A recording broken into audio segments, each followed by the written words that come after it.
Hey guys, Professor Bill, Comic Book University, and Black Panther, issue number 4, The Intergalactic Empire of Black Panther, or in 2018 anyway. So let's get into who made this comic book. Let's talk about the comic book itself. Book 1, Many Thousands Gone. Okay, so this is issue 4, book 1. I guess they're saying that's, the name of the overall arc. Anyway, Ta-Nehisi Coates is the writer. Daniel Acuna is the artist. VC's Joe Sabino is on lettering. Cover artists are Paulo Rivera and Daniel Acuna, and the variant cover artists are Pascal Ferry and Chris Sotomayor. Okay. Does it also say who created Black Panther? Because they should. Good. Stanley and Jack Kirby created Black Panther. Jack and Black come out as black. Okay, good to know. Oh God, Jack Black. No, now I just got bad images. So basically, there's this one maroon base, and the Black Panthers are trying to fight off these guys. And Manifold, guys, I can't. How Manifold came off last week, and a lot of people are like, Professor Bill, Manifold, he's this guy. He was the disciple of. Actually, it's a lot of people are saying he's the son of what's his name, Gateway. No, he's not the son. He's just a disciple with the exact same powers somehow, which means it's probably something that's taught, something learned. So anyway, yeah, I know who Manifold is. I love me some Manifold. I would love to write a solo. I talked about it many times in my podcast, talking about I would love to write a solo story for Manifold, but when they called him the Manifold, somehow I just didn't make the association. Plus, yeah, I was exhausted when I read the last issue, the previous issue. So anyway, in this issue, the Manifold is kicking some booty, but all of a sudden he gets taken down twice. So he wasn't that effective, but he was able to kill, was it Niami? I forget who he killed in this book, but he was able to manage to kill the current leader. Yeah, I think it was Niami of the of the team. And M'Baku is supposed to be put in charge. And he's just like, no, Nakia, you should be put in charge. And everybody's yelling at him, will you just give the goddamn order to get out? And meanwhile, I'm saying, why do you need a goddamn order to get out? Everybody here is stupid. Everybody in this issue is stupid. You know what I'm saying? With the exception of T'Challa. He's a little bit smarter in this particular regard, all right? In the end of the day, if you're being attacked, you run. You get out of there. You don't wait for a freaking order. Why did you save our lives without me giving the order? Because I'm trying to save our lives. So I was technically smarter than you. Anyway, so you got a whole bunch of people, like, they're just, oh my God, I can't believe we lost our spiritual leader in Niami. And chill out. In that fight, though, Manifold winds up shooting some kind of a laser or photon beam, whatever, to at T'Challa, this guy who's now called T'Challa. It looks to me like he catches it. Ta-Nehisi does this thing every so often where he will write something and give it to his artist to interpret it for him. You know what I'm saying? Like, okay, this is what I want to do. I want to be that such and such happens, and he forms or creates the Spear of Bashunga and throws it back at him and takes him out. So Daniel Acuna, it's on him to kind of interpret that. I loves me some Daniel Acuna. No disrespect to this brother whatsoever. I do feel that Leonard Kirk was better at it, though. He's the artist from the previous season, the previous run of Black Panther that was also written by Ta-Nehisi. So I'm putting that out there because I've mentioned it several times in that previous run that a lot of times Ta-Nehisi, he'll leave it to the artist to translate what's happening instead of Ta-Nehisi just writing it out for us. And I appreciate when Ta-Nehisi does that for us. I like it when we as the reader are appreciated as being intelligent enough to understand what's going on without actually being told such and such and such. There's a reason why movies don't usually say the end at the end of them, because, yeah, we can usually figure that out.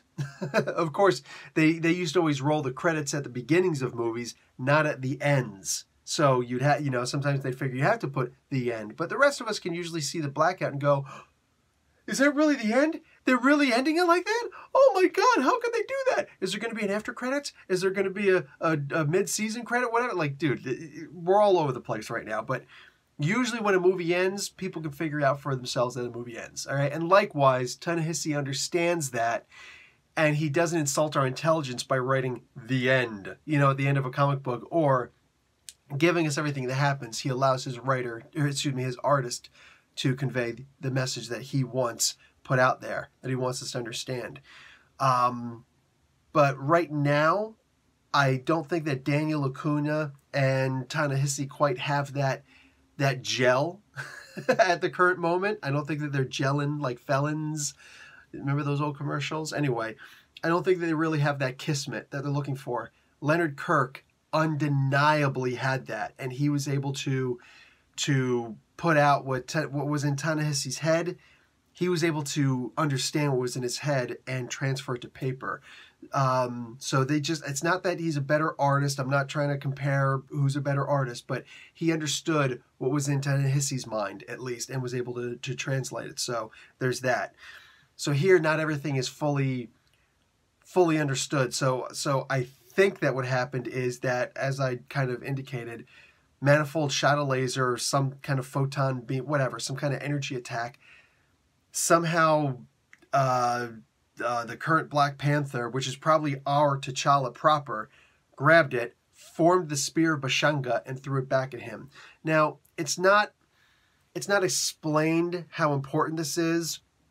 Excuse me. And clearly, ta-nehisi is writing this book only for, and this is a choice that he's making, and I wouldn't necessarily call it an insult, but it is a minor accusation that he is writing this book for people who are already fans of the Black Panther.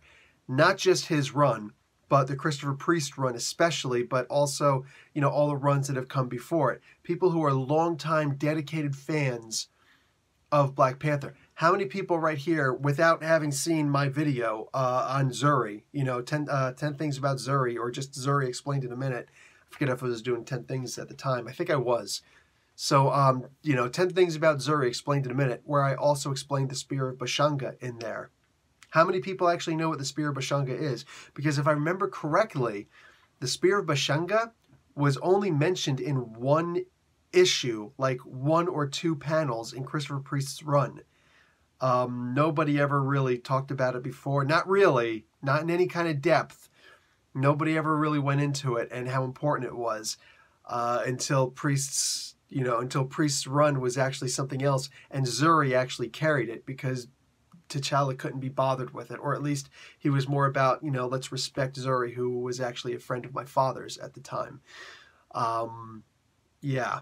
The Spear of Bashanga isn't known to most people, so hopefully by the next issue, for the rest of us, people who, like, if you're looking at my reviews, yeah, I'm going to be able to explain it to you, but there's going to be a lot of people who are going to read this and just go, what the hell is the Spear of Bashanga? You know, that wasn't in the movie. So what the hell is the Spear of Bashanga? Something that John Byrne has said, and I have repeated what he has said probably as much as he has.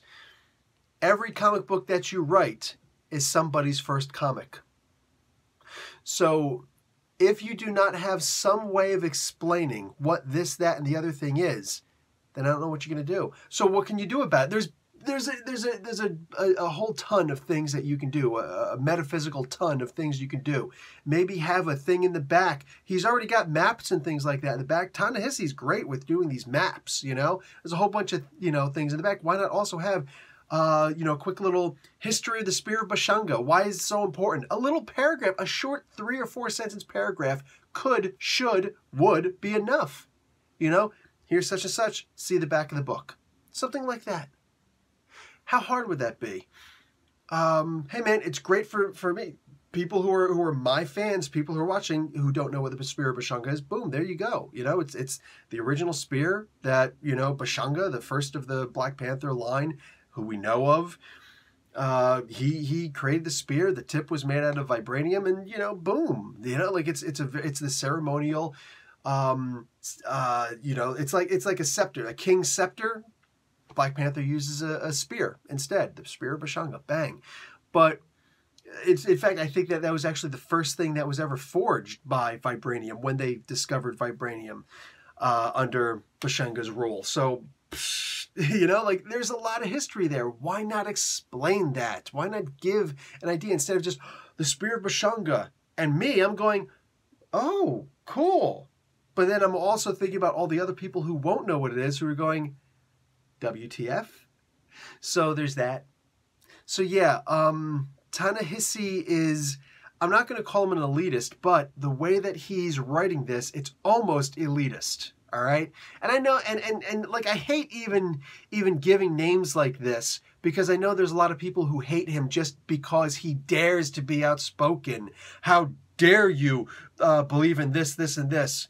How dare you believe in what you believe? I'll defend freaking Ta-Nehisi Coates, you know, as much as I need to. I don't think I need to. I don't think he needs me to defend him. But whatever you're going to say in the comments is cool. But honestly, I have zero problems whatsoever with what Ta-Nehisi Coates says about Black nationalism, Black identity. I'd have no problem with people, with anybody wanting to kneel. Who has ever had a problem with kneeling? Who has ever had a problem with kneeling? You know, crying out loud. I have no problem with any of that stuff. I don't. All right. This is a critique on what he's doing in this book as far as explaining the history of one of my all-time favorite characters. You know, Captain America told me to love the Black Panther because he's an absolutely amazing character who's an equal in every way to Captain America. So that's why I love the Black Panther. And I just feel like any time that I'm going to say something even remotely negative about what somebody's doing about it, oh, this is my opportunity to attack. Just calm down, man. Calm down. Just, Anyway, it'd be nice if we could all just focus on the comments, you know, on the comics. People who, you know, just, I don't want, you know, you talking about politics when you're doing such and such, but right away they want to talk about politics. That's an accusation on you. How does that feel? Anyway, good comic book. Real talk, though, I really can't wait until this thing, this intergalactic empire of Wakanda is over. Like, I'm expecting that by issue 6, that's going to be the last one, and they're going to be standing and, you know, looking and going, off into the, and who knows what the future holds. In the meantime, you know, Black Panther himself is going to be like, oh, I just realized what happened. I was taken from the past and put in the future. I guess Adversary did that to me by accident. I don't know, but I've got to get back home now. And he goes back home like immediately. Issue 7 by the latest. Please, please, if you could rush the end of that amazing storyline that we just had in Black Panther prior to this, you can't rush this. You can rush this. I'm sorry. This is okay. I don't even want to call this fun at this point. It's okay. It's passing the time. I'm glad you got this out of your system, dude. But can we go back to the story that we had before? Because it was effing amazing. It was amazing. The problem is I get the feeling that's not going to happen. Why? Because they keep on giving us ads for Shuri, written by Nnedi Okorafor. I like the idea of Shuri being the Black Panther. I do. But one of the things that they're saying in there is, hey, man, while T'Challa is missing, everybody's saying that she should be the new Black Panther again.